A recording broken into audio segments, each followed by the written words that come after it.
what the business is. It is another week in the books with the On Deck TV podcast. I am Spike Lou. Man, I'll let your boy Animal Brown, Animal_Brown. If you're looking for me on social media.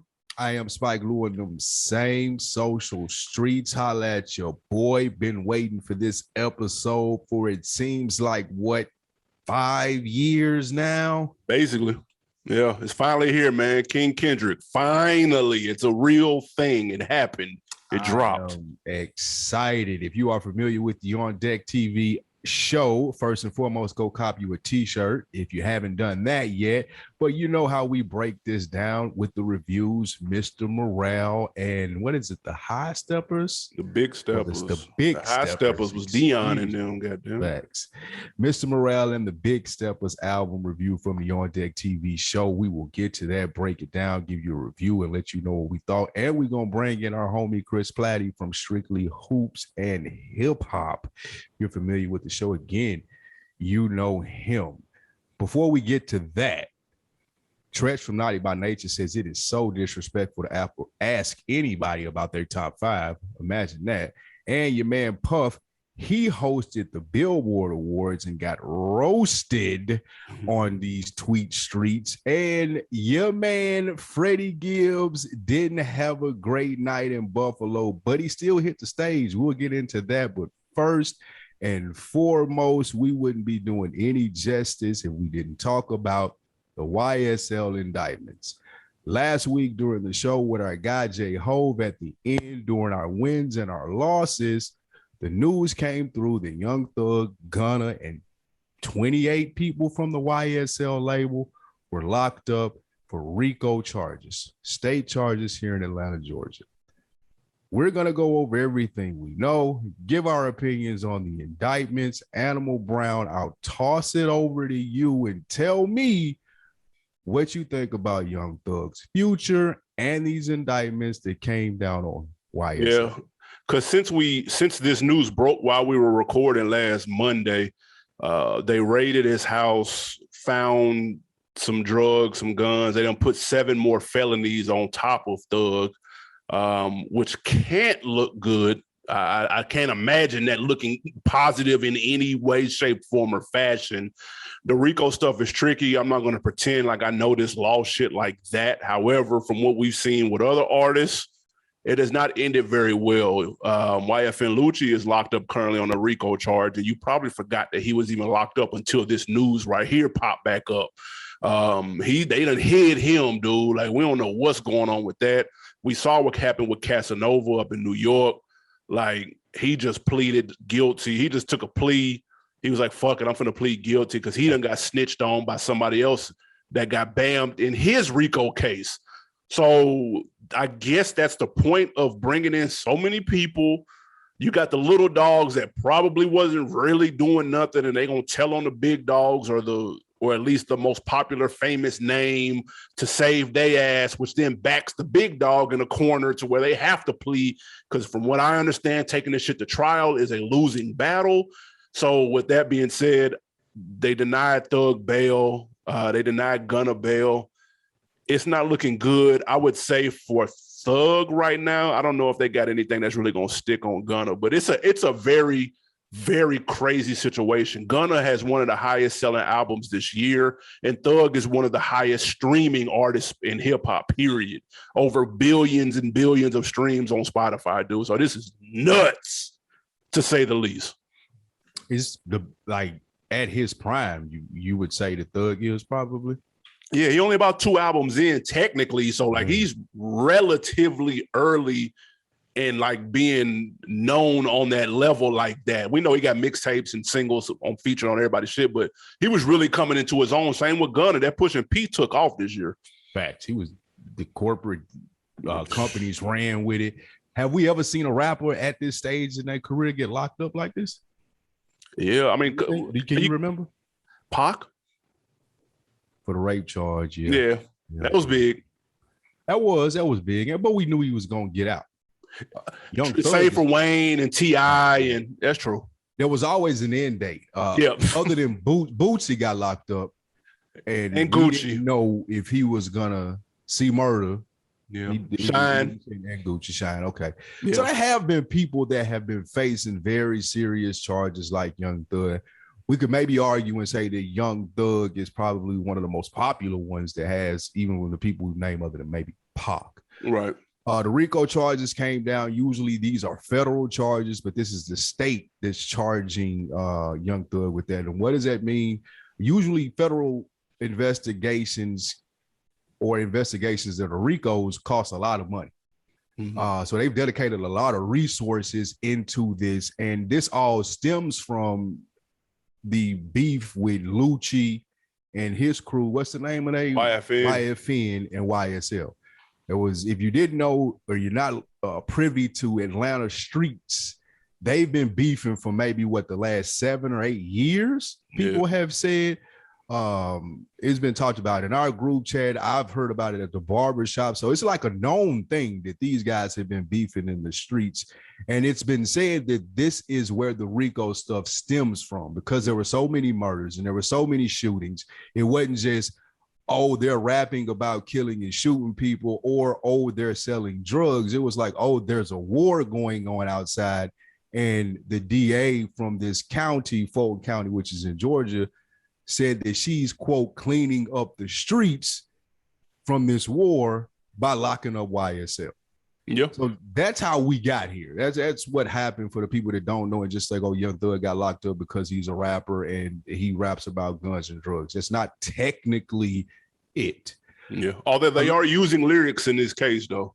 They are using lyrics to tie him with specific situations. Again, it's not that he raps about these things, so he's on trial for that. Right. They're using the lyrics to say, hey, this specific murder is talked about here and how you help them out. Or an affiliation, really. It's really that he's affiliated with YSL, and they're using that. And then with the wiretaps, too. I forgot about the wiretaps. Oh, my God. And when you say affiliated, that's exactly what I was going into. Oh, yeah. What do you mean when you say that?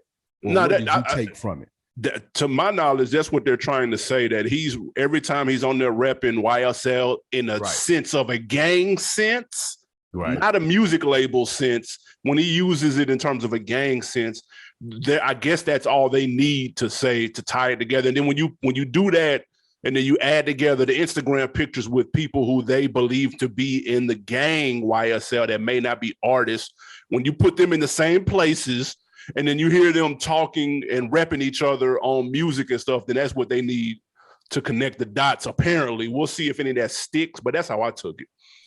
Okay, that makes sense. And just being a consumer of hip hop, a lot of the rhetoric that I've seen out there is, oh, this is an attack on Young Thug or an attack on hip hop or rap. Do you agree with that, or where do you stand as far as thinking they've been singled out? Man, it depends. Like, I remember when we first got down. Well, not when we first got down here, but when Thug first started bubbling. Mm-hmm. Like I heard stories about Young Thug a long time ago, personally. Mm-hmm. And so, like, it on one hand, you can't have it both ways, bro. They can't be really about their life, like really in the streets, really this, really doing that. And then when they get jammed up on it, it's like, yo, it's a record label. Why do you know what I'm saying? You're just using this for clout. It's like, which one is it, dude? Are they really about, like you can't have it both ways, bro. Is they about their life, or is this an LLC? That's what I'm saying. Like niggas was telling me it wasn't an LLC, dude. Right. But and here's the thing about it: both things can be true. 100%, it can be an LLC and they can be a record label, but they also can be about their life and in these streets. And I think where these guys went wrong, or where the mistake was made, is like it was promoted too much. So, like you said, on Instagram, and that's the new generation of what we deal with.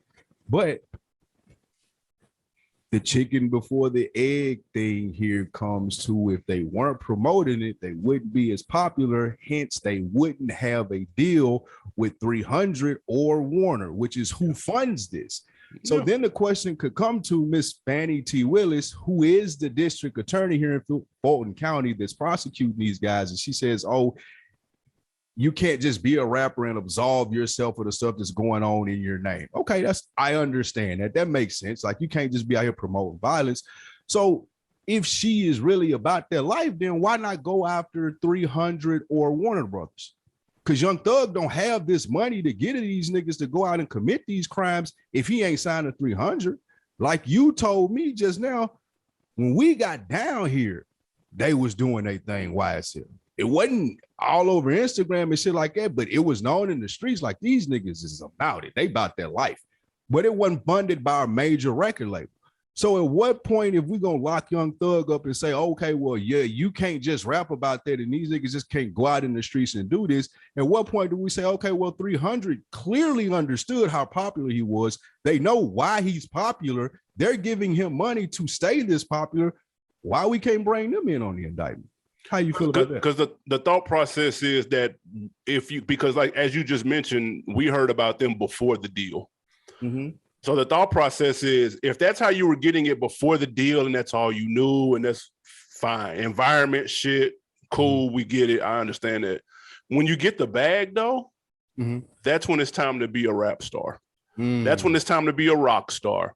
That's when it's time to put the other shit behind you as much as you can. I know it's easier said than done.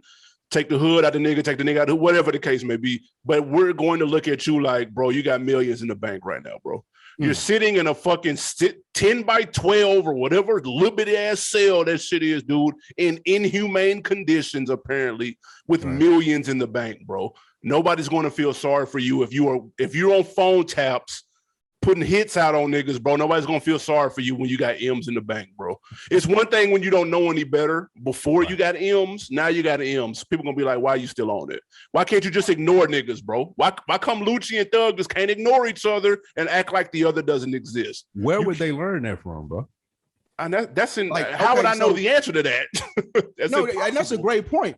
You're 40 years old. 28. Bro, these niggas is young.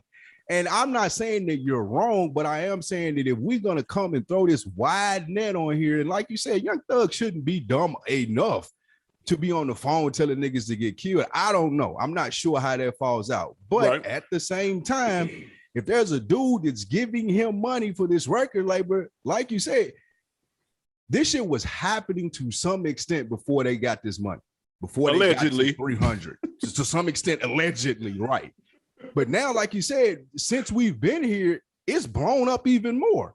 And that's because they've gotten more money from the situation that they're in. So again, it's like a circle effect. Like you can't tell me that 300 or Warner Brothers or whoever signing the check for these niggas is the YSL LLC part. You can't tell me that they don't know what's going on, because if you do, then you can say, oh, well, Young Thug didn't know what was going on. So you can't have one without the other, I don't think. It's not because they got money. It's because of what they did with the money, allegedly.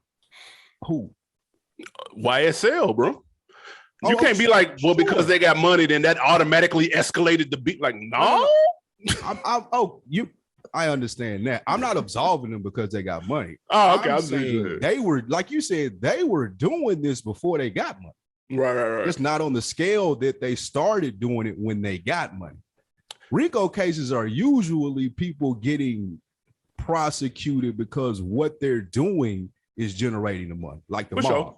You know what I'm saying? Like the mob gets RICO cases because what they're doing is generating so much money, the government got to step in. What I'm saying is Young Thug's money is being generated from rap and music. Yeah. And if there's a label funding this rap and music and they know full and well what comes with it, then how can I absolve them? I ain't saying Young Thug is innocent of anything. I'm just saying if we're going to look at him for it, then there's also another layer to this that promotes the culture as well. That's all I'm saying. And I've seen a lot of people attack the DA of Fulton County, I believe, and say that she is overzealous or whatnot. And she may be. But my point is, if she's going to be overzealous, then go ahead and go after the big dogs. Go ahead and bring 300 and Warner Brothers into this. She's suing Donald Trump right now. They can't get no bigger than that. Yep. I just feel like that there is a disdain that she has for rappers or maybe rap culture or hip hop, and that's tying into this a little bit. Not absolving Young Thug at all. But if it wasn't that, then she would be continuing to move on up the ladder. And as Wire fans say, follow the money. Like my man Lester said, and she would be at 300 and Warner Brothers, not at Young Thug and YSL. In order to do that, you'd have to tie somebody at 300 to the YSL gang, not the YSL record label. That's where that gets difficult. I imagine. Great point. You're right. Your job as a record label is what though, bro? Like, you know what's going on with your artist, yes or no? Somebody there gotta know that Young Thug is relevant out here in the streets in order for them to even be on the record label's radar. They ain't just magic. It's a million niggas out here that's in gangs recording songs that got good music, but they not signed to Warner Brothers and 300 and don't have the money to do what Young Thug is doing. Yeah. Oh. For sure. And speaking of YSL too, man, another loss in a strange order of events. Rest in peace to YSL artist Lil Keed. The 24-year-old was complaining about severe stomach issues over the last week, ended up getting hospitalized for it. And while in the hospital, his kidneys and his liver failed, ended up passing away. That's insane. I know that's that's got to hurt Thug that he is locked up and is unable to grieve that probably properly, I'm sure. So the condolences to Keed, his family, friends, and fans for sure. R.I.P. to him, man. That is rough. Do you think that this is, before we get off of this topic, so we grew up in a generation of Wu-Tang, No Limit, Cash Money. Those were rap crews as well. We've never seen an indictment. Moving forward, do you think this affects how the young guys move and how they may try to stay like Baby with 4PF or Kodak Black with Sniper Gang, or these different peoples and associations that may have street ties? Do you think that rappers will start disassociating themselves with that and you see less gang shit? You would think so. The only people that know not to associate themselves with that are older rappers. Like, you seen 50, I am not gang. Well, I think now this kind of, if you're smart, like if you Lil Baby, I ain't saying 4PF again. Well, but that's his brand. He's repping the label, remember? 4PF allegedly is strong out here in these Atlanta streets, my nigga. If I just see this, like I'm pulling the Yo Gotti and changing that cocaine music to CMG, nigga. Like ain't no more 4PF. FPF, nigga. That's what it is, man. They just got to be more strategic, bro. They got to be more strategic in how they think, man. You can't have the neighborhood gang and then flip the neighborhood gang into a chain and a label and think it's sweet. But usually, like we said, that's what get niggas popping. That's fact. But that was pre-social media and pre-feds watching your Instagram, dude. That's why you can't name none of this shit with Rough Riders, No Limit. It happened to none of them niggas. I don't think. Yeah, you're right. Ain't none of them locked up on conspiracy or RICOs. You 100%. Yeah, I mean, but anywho, man, moving on. My guy. Delayed long enough, baby. Delayed long enough. Let's get to the money. Freddie Gibbs, Gangsta Gibbs. He's on tour right now. He made a stop in Buffalo. A lot of people saw still pictures from his show in Buffalo and noticed his face didn't look as usual as it normally does. He had a couple lumps on his face, and then some rumors came out that he had gotten into an altercation, if that's what you want to call it. It was more like, 20 on 4.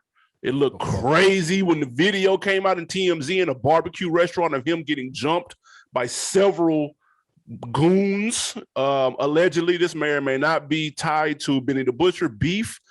My question, he did end up still performing. Was that a good or bad move to still perform after getting jumped? Man, shout out to Freddie Gibbs for taking that pounding pause. Woo. And still suiting up, going out there and giving the people that wanted to see him in Buffalo a show. And before I even get into that, man, condolences, thoughts, and prayers to the people of Buffalo and that community that were affected by that mass shooting. For sure. Before we get into that, man, since we're talking about Buffalo. But moving from that, Freddie Gibbs goes to Buffalo and know he got beef in Buffalo and thinks shit's sweet. And he went up there and got his ass whooped. But like you said, he still performed, and that's cool.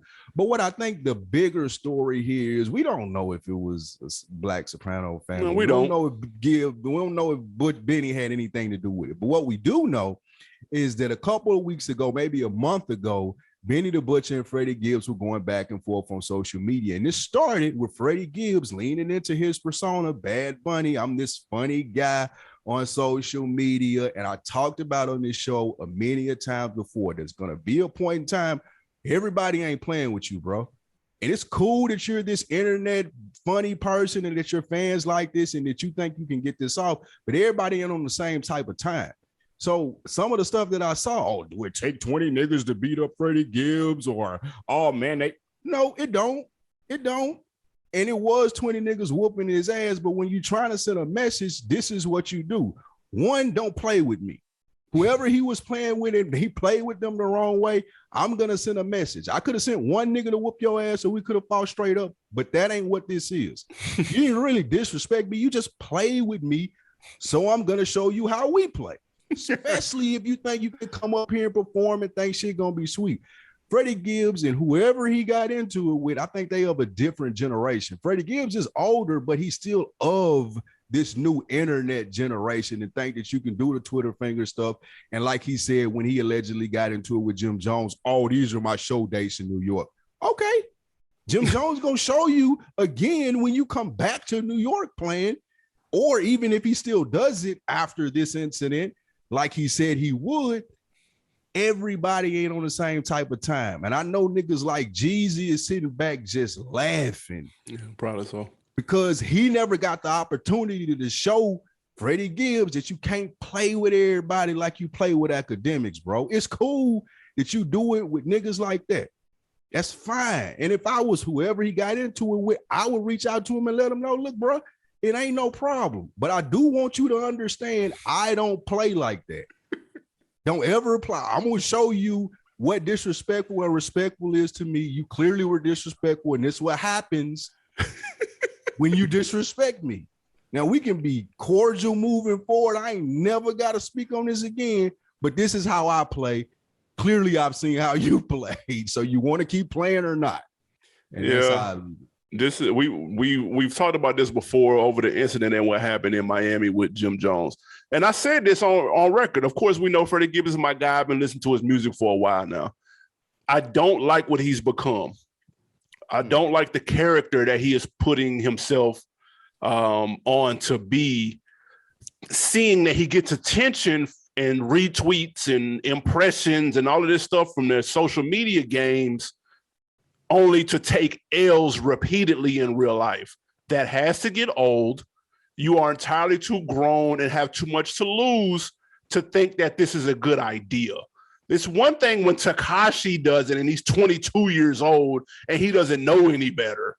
That's one thing. He's entirely too grown for this. If you're really from the streets, the nigga, after all of this happened, bro, he posts on Twitter or Instagram, man, that's all y'all got. Next time, come harder.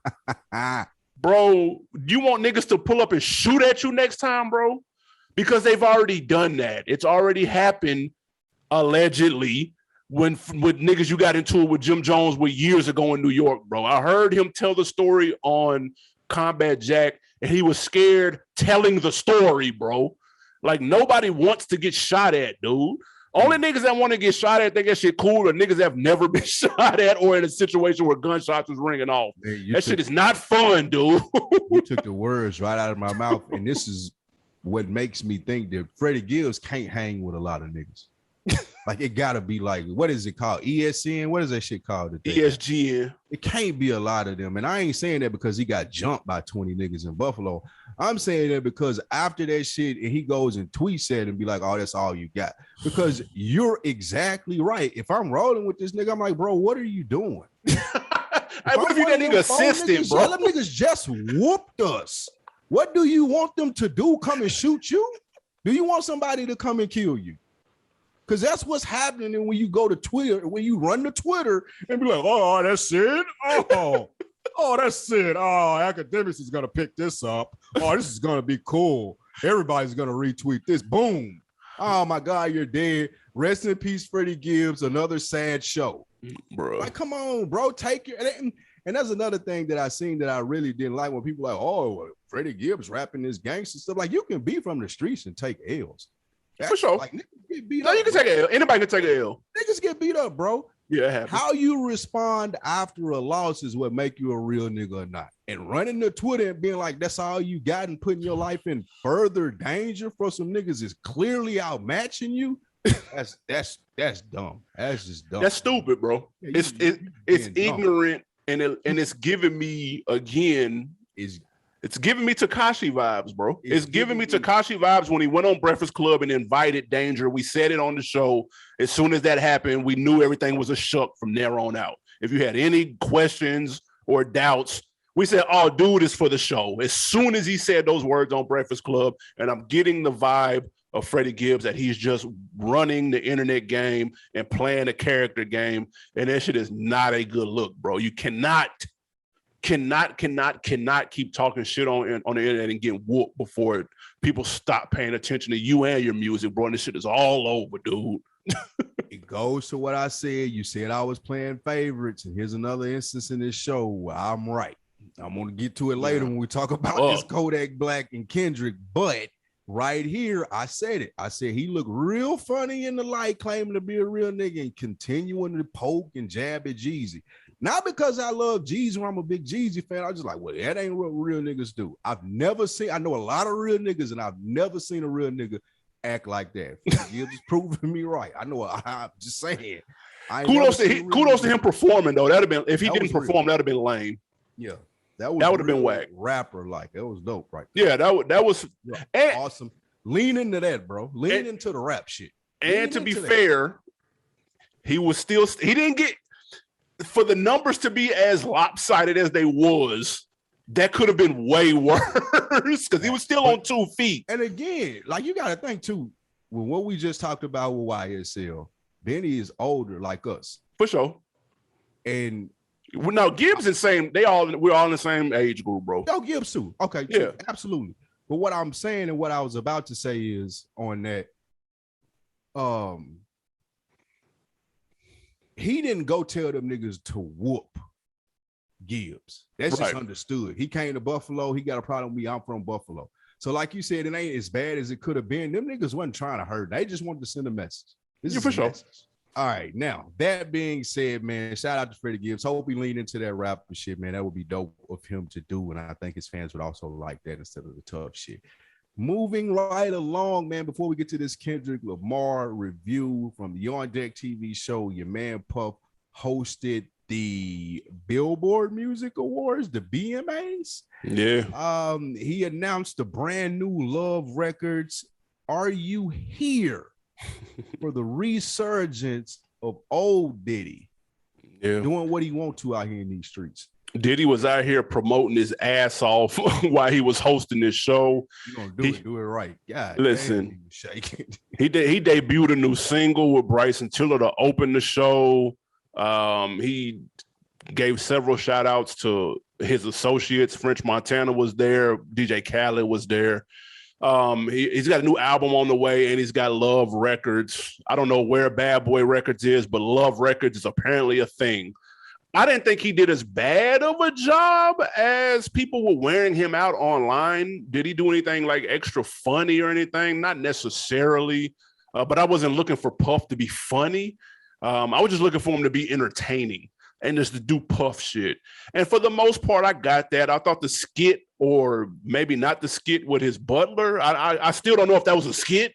That was kind of weird. But am I here for the resurgence? No.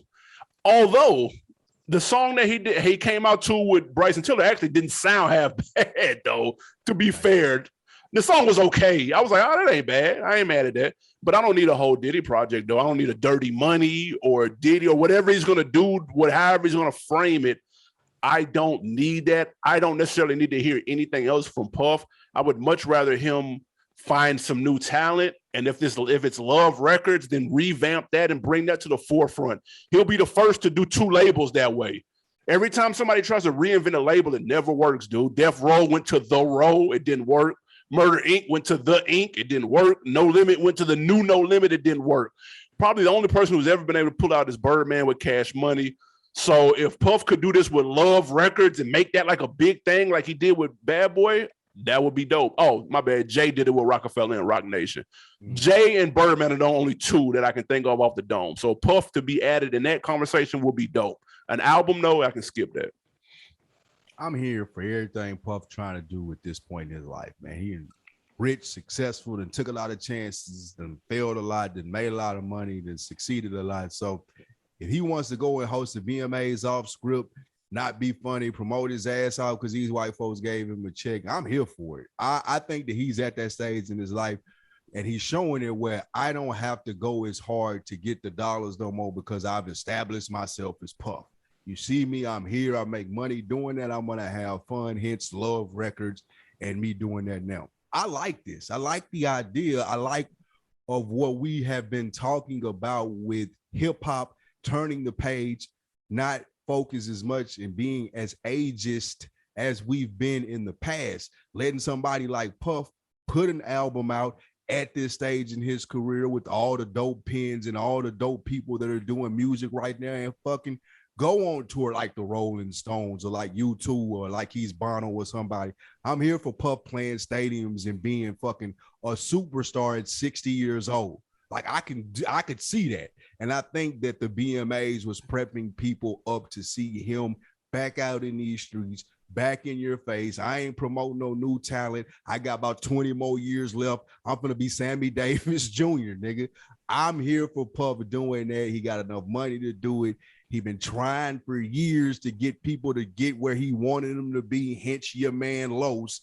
I got niggas that can rap their ass off. I got TV shows that are great and groups that are supposed to do this and do that. And can't nobody give me that sauce like I got the sauce. So I'm going to just give it to you. I'm going to be Dr. Love or Puff Love or whatever the fuck he calls himself. I'm here for it. Yeah, nah, that's a skip. He does have a new artist too. He just announced. I cannot remember the name, but I'm sure we'll see and hear more of this person in the very near future. I'm good on his stuff. I don't need no money making Mitch. I don't need any, bro. I'm good, bro. I'm good. Let's go, Puff. I'm here for it, brother Love. Hey man, next up, before we get to this Kendrick Lamar double disc album review, Tretch from Naughty by Nature. This might be the very first time 400 plus episodes in we have mentioned Naughty by Nature, but shout out to Jersey.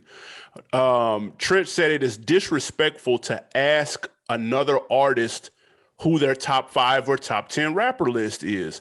He says, I don't think a lot of rappers get the credit they deserve because it's always like, who's your top 5 or top 10? It's the most disrespectful question I get in hip hop. Who's my best 5 or 10 when we going back from the 70s to now? I only got 5. That's not fair. My question to you, do you see it the same way? Is that a disrespectful question to ask a rapper who their top 5 or top 10 is? I absolutely disagree with Tretch here, and maybe it's because I'm not a rapper, but just like in basketball, baseball, football, anything else competitive shit, you can top 5 podcasters. It's 1 million people that podcast. My point is, people like Tretch who feel this way are disrespected because they're nice and they're great at what they do, but they just don't get mentioned with the GOATs like they want to. But niggas will be like and pull them to the side and the GOATs will come tell them, oh, nigga, you motivated me to do this or this or that. And everybody in the mainstream in this new society that we're in, which I don't understand even why Tretch is saying this, but well, people want this recognition and they want to be famous and popular. Tretch want people to know that, hey, everybody fuck with me. I just may not be in your top 5 or top 10. So what, bro? Who cares? You're still not in the top 5 or top 10. Niggas still fuck with you. And it's okay, but it's not a disrespectful question just because you don't like it. Yeah, just say it's a difficult question. It's hard, but that's what makes it so intriguing. We all know it's hard to name your top 5 anything, bro. Ask me my top 5 movies, bro. I'm going to struggle. And it may change next week. But that's what makes the conversation. It's like a sports topic, just like you said, bro. That's what makes it fun. That's the fun in it. I wouldn't look so serious into it. Have some fun with the fucking question, bro. Like, look at Wayne's. We talked about his a week or two ago. He threw in the name or two that not a lot of people get mentioned. So he did show love to somebody that maybe didn't get mentioned all the time, like Missy. Use that opportunity to name a couple of people in your 5 that don't always get the love. Give them their flowers. You can use it as an opportunity. You want niggas to name him. Yeah, nobody's going to name him, though, respectfully. Nobody. Fuck with Tretch, though. Niggas like fuck with him. They may say Naughty by Nature as a group. Nah, niggas fuck with Tretch individually. Just similar to like when people from the West Coast be like, all corrupt. Well, yeah. And they name and they do the same thing for Tretch on the East Coast. I will say this though, Pete Rock, shout out to Pete Rock, producer Pete Rock. He commented under this clip that was on Instagram, quote, "I'm not participating in those specific questions anymore. Shit makes no sense trying to crown one king when it's several kings and queens. Media division amongst artists, but y'all got to see the play though." Bro, first of all, give your third eye a rest, because this question gets asked to everybody that's not in the media. We talk about this all the time, bro. We talked about this pre-podcast on the couch playing 2K. Like, bro, that's top five. What's your top five? What's your top 10? That's just a conversation amongst fans in every barbershop from Vallejo to fucking Orlando, dude. So the media trying to plot against rappers against each. Relax, bro. Take a chill tablet and just ease it on out, bro. I guess, yeah, that's nuts. Not that deep. That's nuts. That's how he feel. He got a right to it, but I don't see it that way. Was Pete Rock, you said? Yeah. Chill out. You sound bitter. Just relax, bro. You're a legend. Like you said, he sound mad, and to act like it's a conspiracy that the media is dividing rappers. You know who could fix that? Rappers. When Pete Rock was popping and he wanted to do a song with another popping rapper, he didn't have to consider what the media said. He could have just reached out and got that done. Yeah, it ain't that deep for me. Kendrick album, man. Let's get to it. As mentioned, man, the Kendrick Lamar long-awaited Mr. Morale and the Big Steppers is finally here. And speaking of finally here, man, we got a special guest in the building. Chris Platte. What's good, my guy? Thank you, man. Thank you for being here. I'm happy to be here. Happy to be on the podcast. You know, come on. I love On Deck, so I'm always here. We appreciate it. Absolutely, man. We had to bring you on for the Kendrick review. We know how much of a fan you are, as well as I and Lou. So let's not waste any time. Let's get straight to it. You know how we get down. Initial thoughts, highlights, lowlights, and then we'll give a rating. But first, I'll throw it to Lou first, man. Expectations, man. What were you thinking coming into this Kendrick Lamar double album? That's an awesome question. So coming into this, we didn't know what to expect. We got the Hard Part 5. We didn't know if he was going to be on that. There were rumors about the rock and roll stuff. It's been 5 years since we got the last Kendrick album. Everything was all over the place. We didn't know what to expect. Me personally, as a Kendrick fan, I had given up from the sense of trying to guess what it was or anticipating some piece of great art that was coming out. I was just happy that he was back in the saddle and back rapping and back with a full project. So as far as anticipation, I just wanted the album to come out. Didn't know what was going to be on it. Didn't know how it was going to come. Pause. Didn't know if it was going to be more of the Hard Part 5, what it was, but my anticipation level was probably the highest that you could be on for an album in 2022 in streaming culture. It was back to the days when you were, before you go to school or before you went to work on that Tuesday. I'm from the era where you would go to Media Player, Best Buy, or wherever, you picking up the physical copy. I'm going at 10 a.m. when they open. Oh, y'all ain't got them out yet? They back there in the box? Give me that one back there. Yeah, crack it open and let me get that. I gotta go. That's how excited I was and what it reminded me of. For sure. Chris, what were your expectations going into this album, man? Yeah. Funny story quickly about the just being the first to buy a physical. I feel like I should sell my physical at Damn, because 3 tracks are different on Damn than what y'all got on the streaming service. Actually, that might be a collector's item. Yeah, no way you were still buying physicals when Damn came out. Absolutely. Crazy. CD? Absolutely. I got CD, I got vinyl, I got everything. Nice. Yeah. That's why you're here, Chris. Yeah, of course. You know, I know my role. I know my role and I play it well. Coming in for initial expectations, man, obviously it's excitement between, the mysterious rollout, like Lou said, the energetic and emotional Hard Part 5 track. And for me, like, Kendrick's music is often a time capsule, or like a capsule of the times that we're in. And so with all the world events between albums, Spike and I were talking about this on my podcast about a week before the album came out. And, I was just saying, think of all the things that have happened since Damn. I mean, you had pretty much all of Trump's presidency. You had a global pandemic. You had the George Floyd murder. You had, and all of the protests that broke out after that. You had a very controversial election. And so, you know, there was a lot for Kendrick to talk about, and Kendrick is always an artist that likes to incorporate all of that and likes to, again, be that kind of just document the times that we're in. And so coming off a long hiatus, being my favorite artist, with the whole world watching, I'm excited to not only have it myself, but also just to see how the world reacts to it. And again, like with the Kendrick album, you just don't know what you're going to get. So I have no clue what to expect. It's just nothing but excitement, man. This is the hip hop releases you live for. Yeah, Dan, these are definitely the moments that you live for, like you said. And I was excited too, man. We joked on the show many times in these last 5 years. We thought he might have retired, might have hung it up.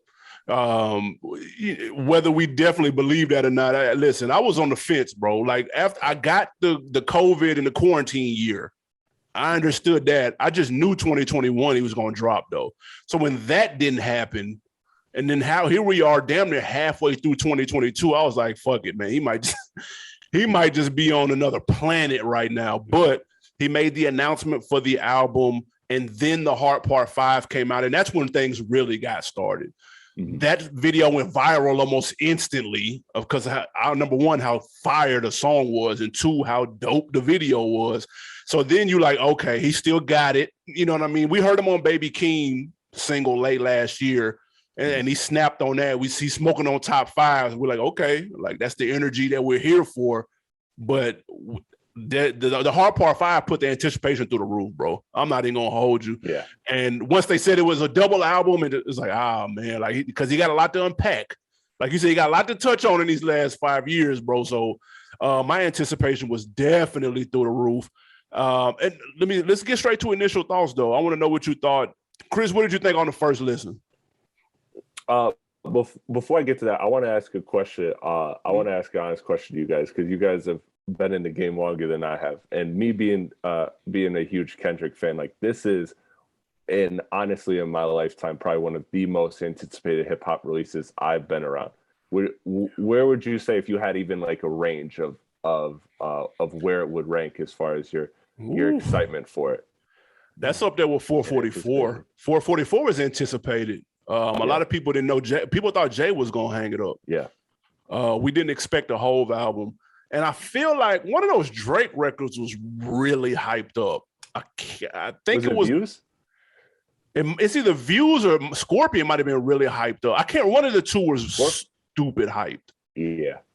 Scorpion makes sense with the whole push thing around it. Right. I remember Views being super anticipated. Like Apple had commercials for it. That was the first time I seen a commercial for an album in my life.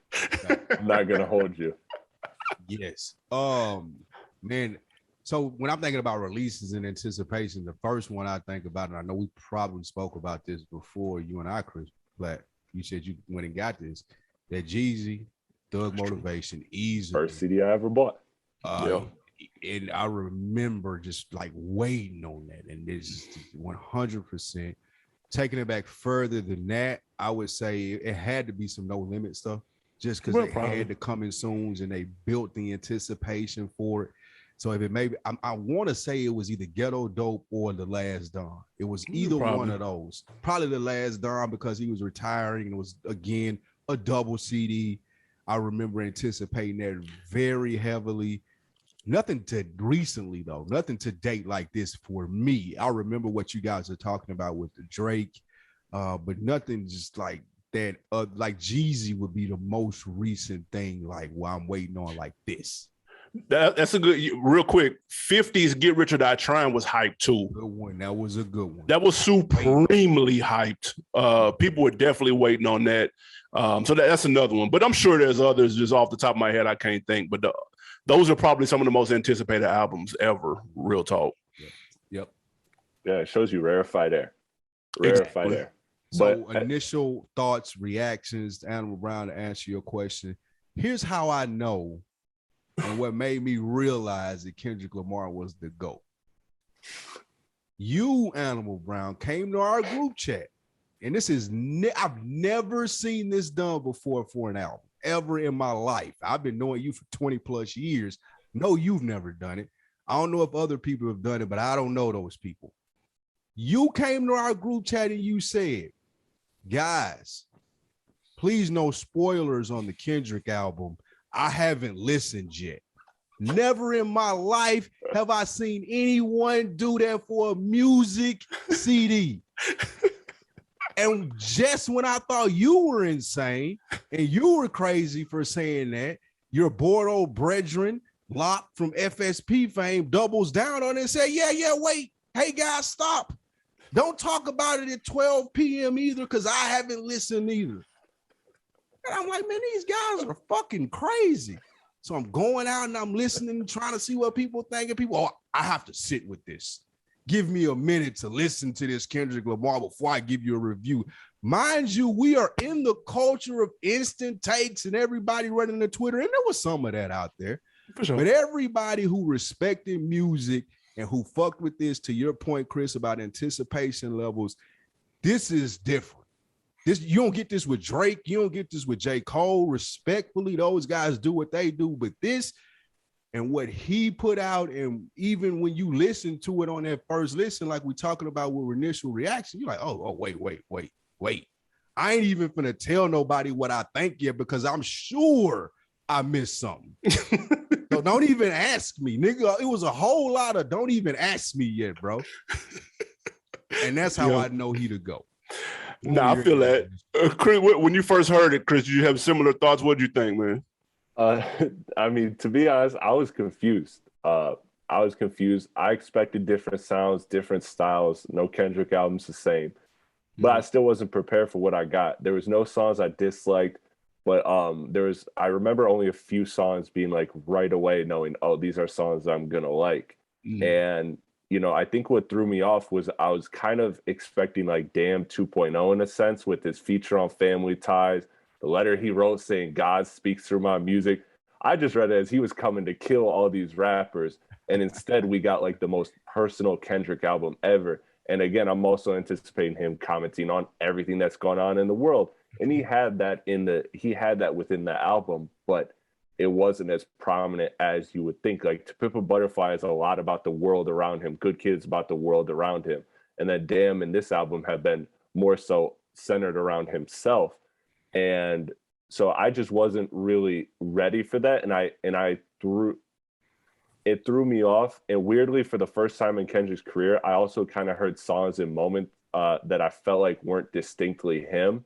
Like his hook on Silent Hill, the Childish Gambino type track, Mr. Morale, the poppy Belovely song, Die Hard. Like it just like those are different. Those are the first times I kind of saw other influences in Kendrick, and and that was something from the first listen that kind of made me step back and be like, I really don't know what to think. I knew it was a good album. I didn't have any worries about it being good, but I just, coming off of the 3 albums that he had, not counting Untitled Unmastered, coming off of those 3 albums, like, you just, obviously your expectations are through the roof.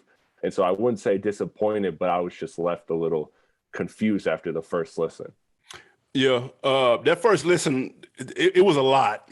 Yeah. I'll say that. The first listen was a lot, and I don't mean that in a negative way or a positive way. It was just a lot to unpack, and I was a little afraid that it was going to affect my replay value because there was some deep, maybe not deep, but there's some thought-provoking records on here, like the Father Time joint. You know what I mean? Like the We Cry Together, the Mother I Sober. Like there's some heavy topics on here. And so I was scared that was going to ruin my replay value, and that there wasn't going to be joints on here that I could just jump in and pluck out if I was on a short ride somewhere. You know what I mean? Like I thought that maybe this was going to be one of them ones where I had to play it from start and to get the full picture in order for it to make sense. Upon multiple listens, I've found favorite joints that have stood out to me, and it's actually the epitome of an album that's gotten better every time I've listened to it, in my opinion. But I started to pick out joints that I could easily go to if I wanted to, just again, pick out certain records. But the deep records scared me at first. I'm not gonna lie. Not that they weren't good, they were dope, but it was kind of like how many people who do you know that's seen Fruitvale Station more than once, bro. Like that's one of the movies you see one time, dude, and I do not need to sit through that again, bro. What's the Will Smith joint, Pursuit of Happiness, bro? Yeah. Who is seeing that more than once, fam? Like who wants to feel like feeling like that, dude? Nobody. People live on the TNT channel. That shit gets skipped every time it's on, bro. I'm not finna sit here and watch Will Smith sleep on the bathroom floor with his son, dude. Like, I'm not finna go through that, bro. It's no need. So I kind of got scared that was going to be in there, but I grew to learn to like a lot more on there. I agree with you in the sense of the deep records. When you got done listening to it, it wasn't just like, okay, the albums. I was like, whoo, shit. Yep. Because unlike other people, when they do, like, you do get trinkets of people's lives sprinkled in albums, but I don't think to this extent, to your point, Chris Platte. Like, he got big reveals in here about like sex addictions and problems with his wife. And, oh yeah, I got a son now. And my mom thought my cousin like molested me. And I had an auntie that was a dyke that I looked up. Like, it was like you went to a fucking play. If you ever went to like a good play and you've seen like all the stuff that they do with just a few amount of actors and voices in there. Kendrick Lamar played like 3-4 roles, you would say, in this album. And at the end of it, you was like, damn. Mm-hmm. Like you said, Adam, that was some deep shit. Like, I'm not sure what I want to go back to. But then as I'm listening to this to review it for the show, and true Kendrick Lamar colors, those songs started to stick out and would transition to what we liked and disliked about the album. For me, those songs were Rich Spirit. That's easily my favorite song on the album, as far as just the hook and just the presentation of how it made you feel, and then how it fits in with the album if you want to listen to it in whole, or if you want to stick it out. So that was one of my favorite ones. Father Time, I feel like, was a dope record, a conversation that men don't have enough. Just about like fathers not being around and some of the things and stuff that they lack in just not having a father. It ain't all the time about the things that we think it are. It was smaller things that he pointed out in this song. I think that was 100% fire as far as how he presented that. And lastly, to my point, and bringing it back around about Kodak Black and being in my starting five, Animal Brown, you ridiculed me. You thought I was crazy. And here we are, the biggest goddamn release of 2022. And who's all over the album? My guy, Spike Lee's top five, Spike Lee's starting five, Kodak Black. I'm not the only one that sees his brilliance. Oh my God. Clearly Kendrick Lamar does. Kendrick got kicked out of there and said, I need Kodak on this one. I loved it. I love what it represented. I love how that ties into the album. We'll get into that at some point when we're talking about it. But I think it was more than just a feature. I'm glad that he just didn't get him on a song. I'm glad that he kind of had him just being Kodak Black on a Kendrick Lamar album. That was dope. It's different. I really liked how that played out throughout the album, and I liked the song too. Yeah, for sure. Chris, what stood out to you, man? Give me 3 elements or 3 joints that kind of were highlights to you. Yeah, I mean, as far as like, I mean, I could say the three joints that stood out to me off the first listen, and they just grew even stronger, was the Die Hard, and then the 2 very personal tracks, the Mother Sober or Mother I Sober. I never know if that's like a dash or if that's an I or like a capital I. Oh shit! I thought it was an I, but it might not be. I don't know what it is about it, but for some reason, like I've seen that all the time, and it looks like an I, but for some reason in my mind, I'm reading that as a dash, and I don't know. But you might be right. Maybe on my 70-second listen, I'll figure that one out. I think that actually is, now that you say that, it's like a punctuation more. Yeah. The letter I don't know. Sense that way. But that one and then Auntie's Diary, those are like my highlight tracks. But to me, it just goes to the sequence starting with Savior interlude through the end. That's where I feel like the album just like really, really picks up. It showcases Kendrick's full artistry, storytelling with thought-provoking lyricism. And that's always been my favorite Kendrick, is the deep B-side type records. You know, my favorite Kendrick songs are Sing About Me and Feel. Like, those are my 2 favorite Kendrick records off top. and and then probably somewhere in there is like Mortal Man as well. And so I've always been gravitated to the deep cut like B-side records that Kendrick offers us, and that's really what that like section of the album is, that whole sequence starting with the Savior interlude where Baby Keem goes crazy. Yeah, it's hard. And it's just that is the biggest highlight. That's the biggest highlight to me, is that sequence of tracks. It flows perfectly. You have those two deep cut records, Auntie's Diary and Mother Sober, and then in between that you have this just absolute banger and Mr. Morale to like just smooth out. Kendrick's so good at like flowing albums, man. He really is. That's what made me grew to love Damn more with time, was just the flow of it. And now and I feel that way about this album a lot. This album like just continues to grow on me with every listen. And that will always be my highlight section. I feel like as of right now is that whole stretch at the end. Yeah, man, to me, the standouts, obviously there's records I love on here, but the number one standout to me is just the production and the whole feel of it. It just felt like they took their time with these joints. I mean, it felt like it took 5 years to make. Let me say that. The records have so much detail in them when it comes to ad-libs, when it comes to production, transitions. The songs sound like they took months to make. Like literally one song sounds like a 3-month session, bro, where they had to bring in a violinist and all these different people. Dre had to come in and turn some knobs and just stare. This was during the first 12-week mandate when you couldn't leave the house, and this was, exactly. This sounds like this all they worked on, which I respect and I can tell and I appreciate it. So just from a production standpoint, I thought it was stellar, and I thought it sounds amazing. But joints off the top of my head, even though I like a lot on here, I like the N95. That shit is hard. That's probably the more radio type record that's probably going to get some play on maybe satellite radio. I feel like the only radio single to me that sticks out is Die Hard. That's like the only one that seems like the poppy one to me. That was my second joint that I was going to say I really liked. I have to formally apologize to Blast. He made the freshman class cover last year, and I hadn't heard of him up until that point. And so I had him as the person who probably would fall off. And boy, was I wrong, because he has been killing spree with the hooks. Hooking.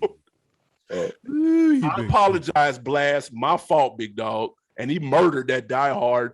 Yeah. And then I go Count Me Out on disc 2. I really, really like how disc 2 started.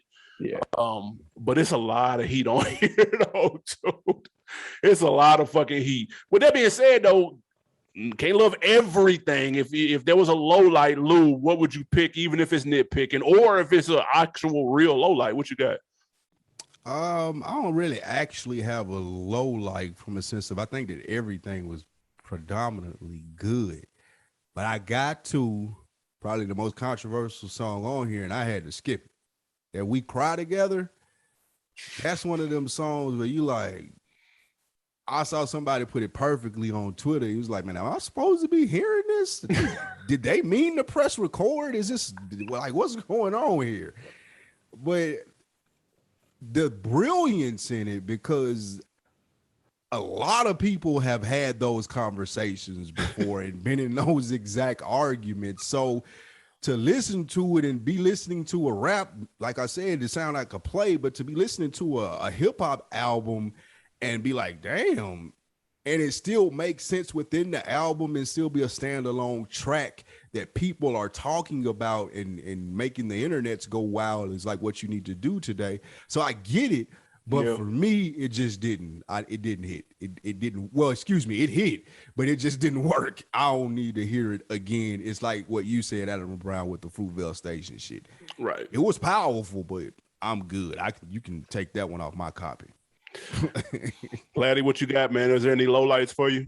No, I really like this album's not perfect, but I really don't like have any moments that really, really stand out. Like, I guess the one that's taking the longest to grow on me, and I wouldn't say I would say it's the song I listen to the least right now. It's kind of like my version of Yeah of Damn, where like that was the song I listened to the least off that album, but I still really liked it.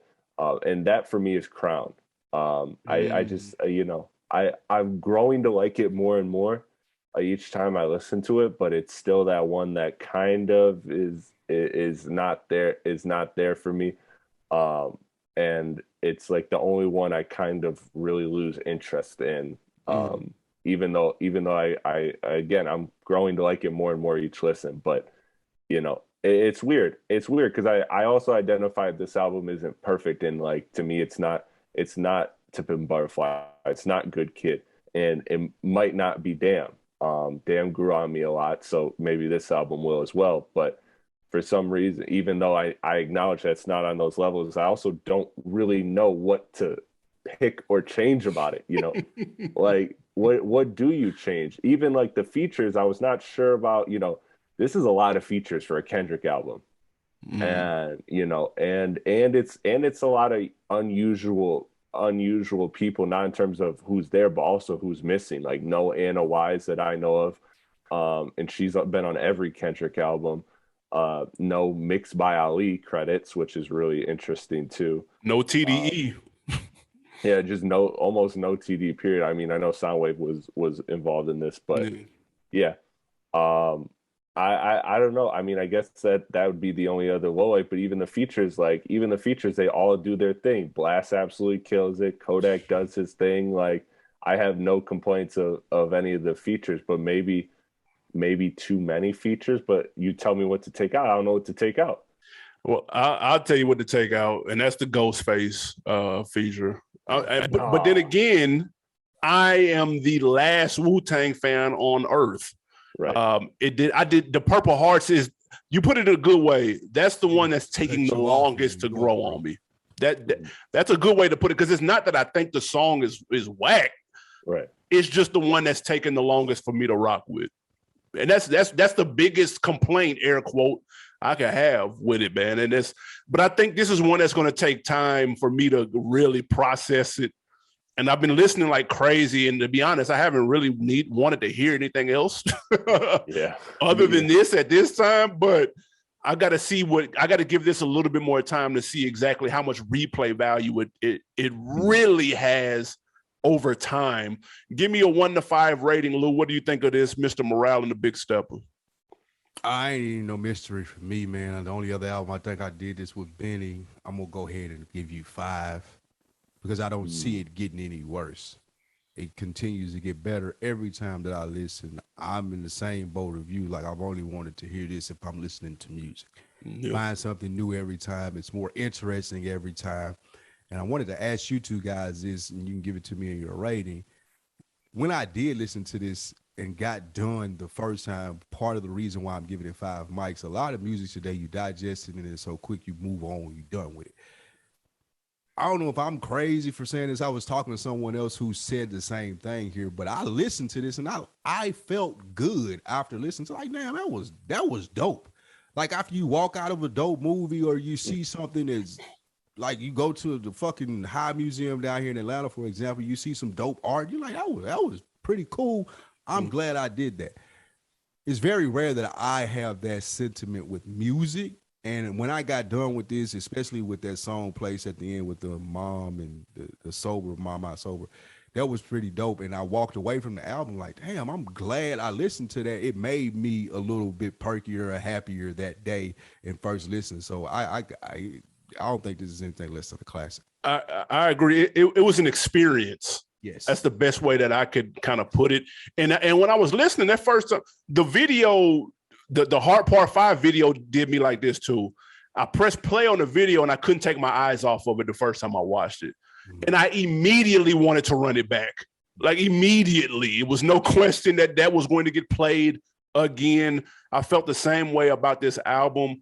I thought I was going to do some work while I was listening to it. And by track 2 or 3, I was just staring into space listening to it, bro. Like, it was like I was in a movie. It was like Avatar. It was like first time I saw Avatar. You couldn't tell me I wasn't one of them blue motherfuckers in the movie, dude. I was just in there. I was in the fucking world that they were in when I first watched Avatar. It gave me that vibe. I want to say 5, but it's too soon for me to call it 5. I'm going to say 4.5. It's superb.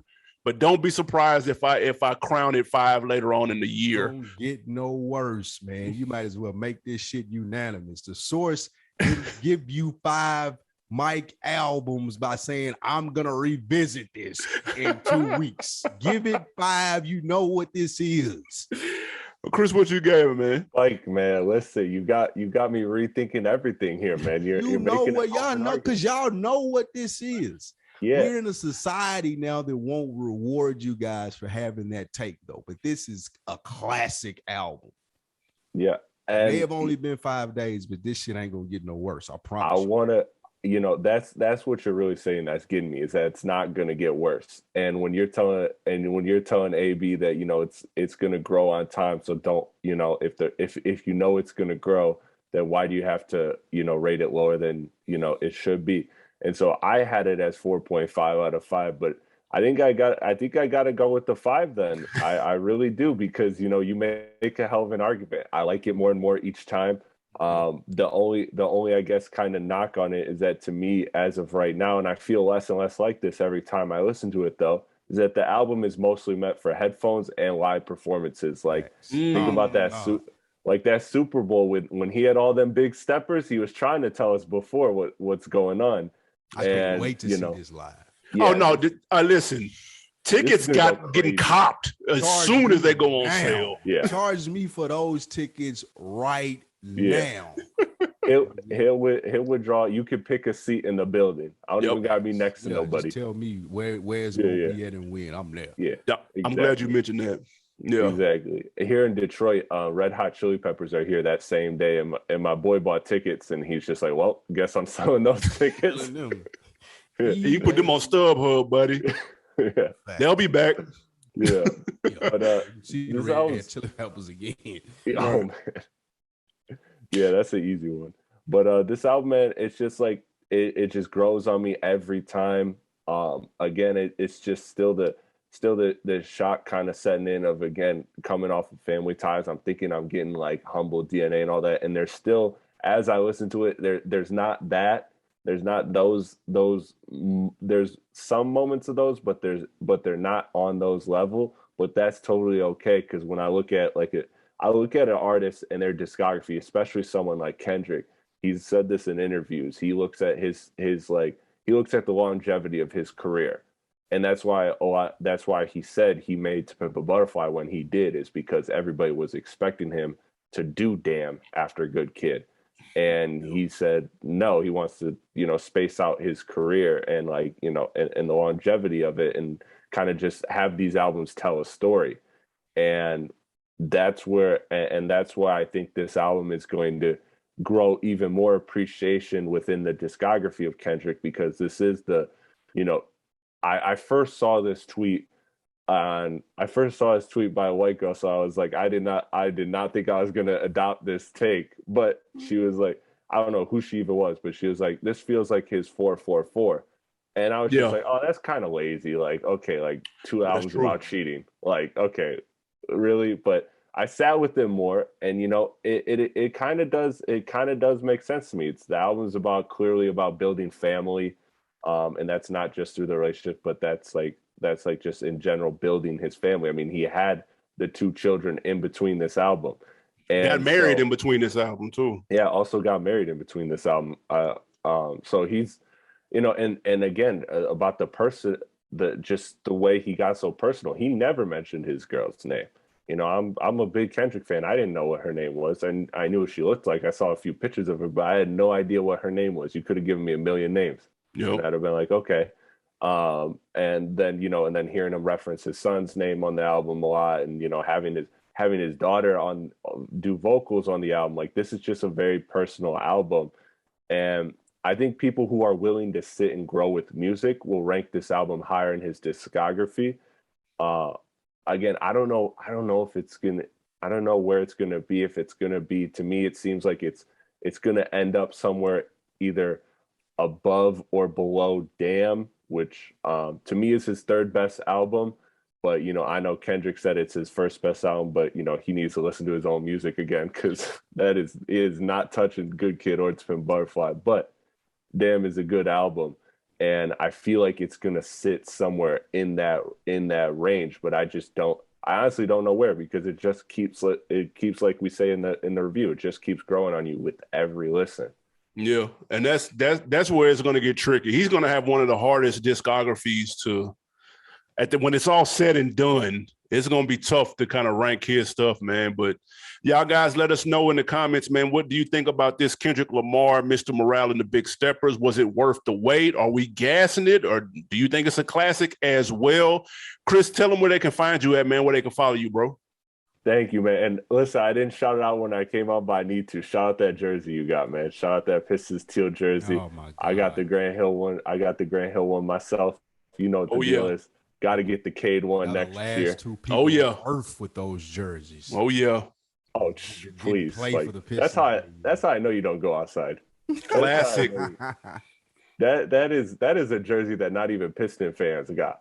Like, exactly. Only people like the Pistons are trash. They haven't won anything in 20 years. But them teal jerseys, fire. Fire. But you can find me on all the socials, Twitter and Instagram, mainly at Real Chris Platte, ChrisPlatte. I know everyone knows how to spell real. You can find me there. I do a live stream every Friday with Imperial Media, breaking down all of the new albums that come out, and also NBA. So NBA playoffs right now is a hot topic. So we do that. Me and the guys at Imperial. That's on Imperial Media TV's live stream at Imperial Media TV. And then as far as my content goes, Strictly Hip Hop and Strictly Hoop Talk, wherever you get your podcasts. And yeah, I got an NBA playoff podcast that just came out. Me and Lou did quarter one. I want to bring you on for quarter two. I want to do quarter two with the three of us, breaking down, what's happened in the year. And yeah, that's the best places to find me. I appreciate you guys for having me on, man. It's awesome. You already know, man. We appreciate the pull up, man. We'll be catching up on that NBA talk for sure. Man, that was a dope tap in by our guy, Chris Platte. You make sure you go check him out. To the wins and the losses, like we always do at the On Deck TV show before we get out of here. Win or a loss, a reporter asked the DA about Jack Harlow's involvement in the YSL case. No, that was a W for Jack Harlow, because that just got a whole legion of people on CNN like, who the hell is Jack Harlow? And then they got to Google him again, and he probably got some more streams on his record, dude. So that's a dub. That was a strange ass question, though. That was nuts. It shows where we are in media and broadcasting in some extent. But Jack Harlow's had some up and downs, man. He had the Brandy situation. People were mad at him for that. And then you say, like, that this was funny. He has a very interesting internet presence right now. It's working for him, though. He's learning what it feels like to be popular and famous for the most part. This is what fame feels like. Enjoy that. Congrats. It's working for him. You right. He is the new guy in school. Yeah, and they can have that too. Y'all got it. Win or a loss, producer Sonny Digital, he signs a rapper deal with DJ Drama, who the aforementioned Jack Harlow and Lil Uzi are signed to. This is good. Yeah. This is an L, though. With all due respect, Sonny Digital is cold. He got them beats first and foremost. I've heard him rap a little bit. Nothing stood out, but that was a while ago. Maybe something different. If anybody can bring it out of him, apparently it's Drama. Let's see if he got the Midas touch. Where did you hear him rap? He got a single or something? Yeah, he's been rapping for a couple of years. Remember we met him at the Atlanta premiere? I do. I remember. Yeah. Cool dude. I would not sign him as a rapper, though. No. Vince Staples was doing the media runs for his awesome album, Ramona Park Broke My Heart. And he said for the Little Baby feature, they ran into each other at a Motown event. He told Baby about the track. Baby said, say less. Sent him the lyrics, the 16, 40, 30, whatever bars it was. Shot that over to Vince. Waived the 6-figure usual booking fee that he has. Win or a loss, Animal Brown? That's a loss, bro. I ain't waiving a 6-figure fee. I give you the discount. Bro, Vince, you're not paying for this. Your label paying for it anyway, dude. RCA is paying for it, or Motown, or whoever the fuck you. So I'm gonna waive the $100,000. and RCA or Motown can give me 50.